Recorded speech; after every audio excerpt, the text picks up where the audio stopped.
Ang pulang sapatos. Noong unang panahon, sa isang maliit na baryo, may isang batang babae na ang pangalan ay Christine.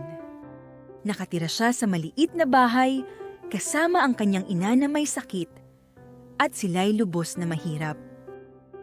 Isa lang ang laruan ni Christine, isang damit at isang pares ng kahoy na tsinelas. Ang mga tsinelas ay gawa mismo ng kanyang ina.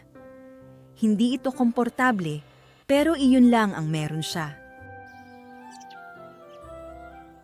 Isang araw, pumunta si Christine sa bayan upang bumili ng gamot para sa kanyang ina. Habang naglalakad, nakakita siya ng isang pares ng makikintab na pulang sapatos. Napakaganda ng mga ito kaya hindi napigilan ni Christine na dalhin ito pauwi.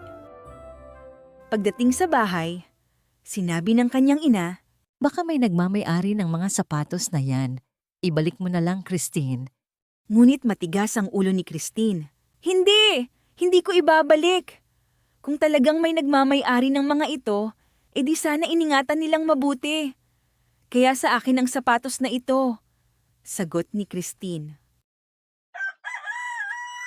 Makalipas ang isang linggo, pumanaw ang kanyang ina dahil sa karamdaman. Lubos ang kalungkutan ni Christine. Ngunit may ginawa siyang kakaiba. Sa mismong libing ng kanyang ina, suot ni Christine ang pulang sapatos. Napatingin ang lahat sa kanyang mga paa dahil tila wala siyang respeto sa yumao. Pero si Christine walang pakialam. Mahal na mahal niya ang pulang sapatos. Sa mga oras na iyon, isang ginang ang labis na naawa kay Christine. Dahil ulila na si Christine, inampun niya ito at minahal na parang tunay na anak.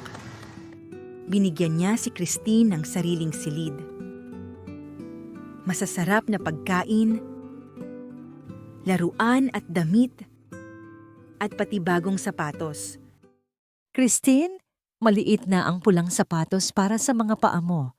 Ito na lang ang isuot mo. Pero hindi niya ito nagustuhan dahil kulay asul ito. Lumipas ang ilang taon, lumaki si Christine at naging isang magandang dalaga. Hay nako, ang boring naman ng araw na ito. Christine, gumising ako ng maaga para ipagluto ka ng lugaw. Ayoko ng lugaw! Gusto ko ng hotcake! Sagot ni Christine. Pero pinaghirapan kong iluto ito. Sige na, wag na matigas ang ulo mo. Mas gugustuhin ko pang magutom kaysa kainin yan. Habang lumalaki, lalong tumitigas ang ulo ni Christine. Dumating ang panahon na hindi nakasya ang kanyang asul na sapatos. Kaya agad niyang naisip na pumunta sa bayan para magpabili sa mabait na matanda ng bagong sapatos. Sa kanilang paglalakad, nakita ni Christine ang isang makinang na pulang sapatos. Lola, bilhin natin itong pulang sapatos. Anak, bilhin mo ang sapatos na maaari mong magamit kahit saan. Mas mainam na bilhin ang itim na sapatos. Paano kung may lamay tayo na pupuntahan? At isa lang ang kaya kong bilhin. Wala akong pakialam. Gusto ko ang pulang sapatos. Kapag hindi mo ito binili, maglalakad na lang akong nakapaa habang buhay. Wala nang nagawa ang matanda kundi bilhin ang dalawang sapatos. Naglakad sila pauwi. Pagod na pagod at malungkot ang matanda dahil sa katigasan ng ulo ni Christine. Habang si Christine naman ay masayang masaya at nauna nang naglakad pauwi, suot ang pulang sapatos. Kinabukasan, Christine, kailangan nating pumunta sa libing. Sumama ka sa akin. Pero huwag mong isusuot ang sapatos na pula. Dapat ay marunong tayo rumespeto. pumunta si Christine sa kanyang silid at tumingin sa kanyang mga sapatos. Pero hindi niya napigilan ang sarili. Isinuot niya ang sapatos na kulay pula. Itinago niya ang mga paa sa ilalim ng kanyang bestida upang hindi ito makita ng matanda. Habang nasa lamay, napansin ng mga tao ang sapatos ni Christine. Nagkaroon ng bulungan tungkol sa batang walang respeto sa patay. Pinagalitan siya ng matanda, ngunit sagot ni Christine, "Gusto ko ang sapatos na ito! Susuotin ko ito kahit kailan ko gusto!" Isang sundalo ang dumaan at nasaksihan ang buong pangyayari. Lumapit ang sundalo kay Christine at sinabi, Tuturuan kita ng leksyon. Maging matigas sana ang ulo ng sapatos mo. Katulad mo. Pagkatapos, tinapik niya ang mga paa ni Christine.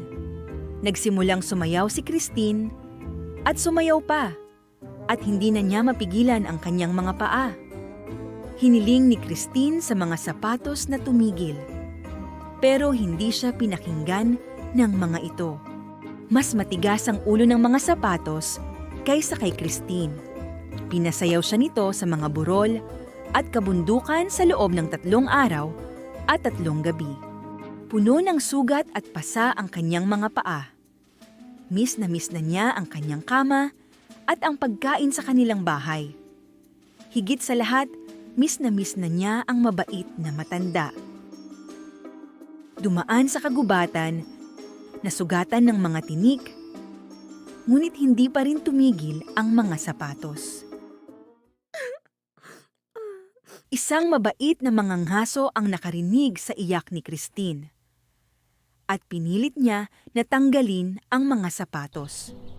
Ngunit ang mga sapatos ay hindi pa rin tumigil at patuloy na sumayaw palayo hanggang sa maglaho ang mga ito. Bumagsak si Christine sa pagod at ang kanyang puso ay napuno ng pagsisisi. Makalipas ang ilang oras, nagpasalamat si Christine sa mga ngaso na nagligtas sa kanya. Gamit ang tungkod, inipon niya ang kanyang natitirang lakas at naglakad ng nakapaa pauwi sa kanilang bahay. Masayang inaabangan ng matanda ang kanyang pag-uwi. At agad niyang niyakap si Christine.